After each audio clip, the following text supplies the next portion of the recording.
took me about 35 years to realize that I wasn't quite as important as I thought I was. The only way that I arrived at that point was through Jesus. I grew up in the Midwest in the Catholic Church. I would sit, kneel, and stand on cue. I would listen to what the priest would say, but nobody ever said, "This is who Jesus is." Like when my parents split up, I didn't get to see a lot of my father, so I kind of emulated what he had done with his life and went in the military just as my father had.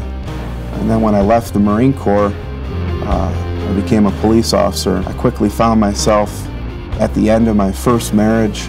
I wound up getting married again, having more children. But then again, I was always more preoccupied with what I could do at work.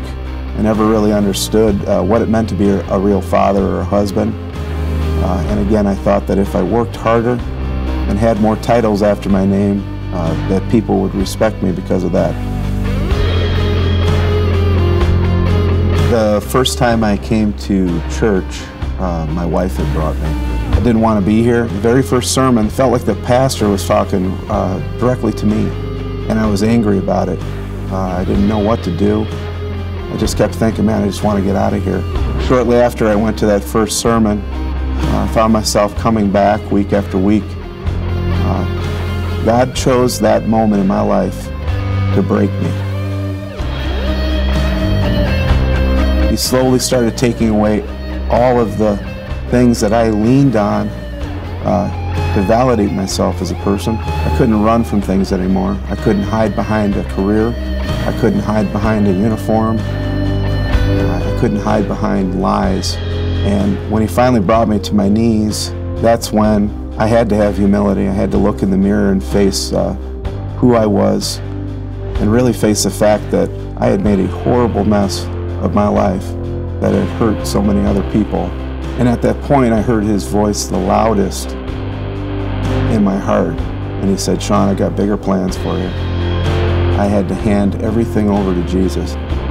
That's when my life started.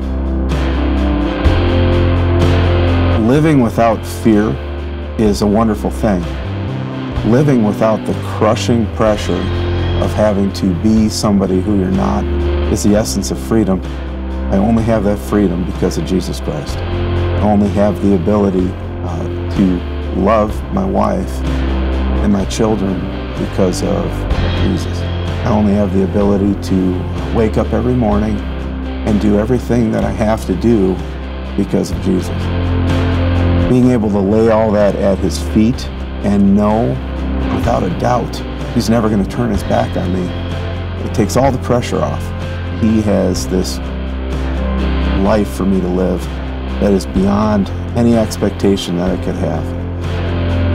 I want to be remembered for being a servant to Jesus.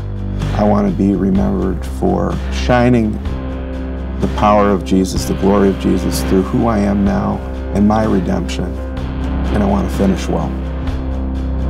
My name is Sean Lenahan, and this is my story of grace.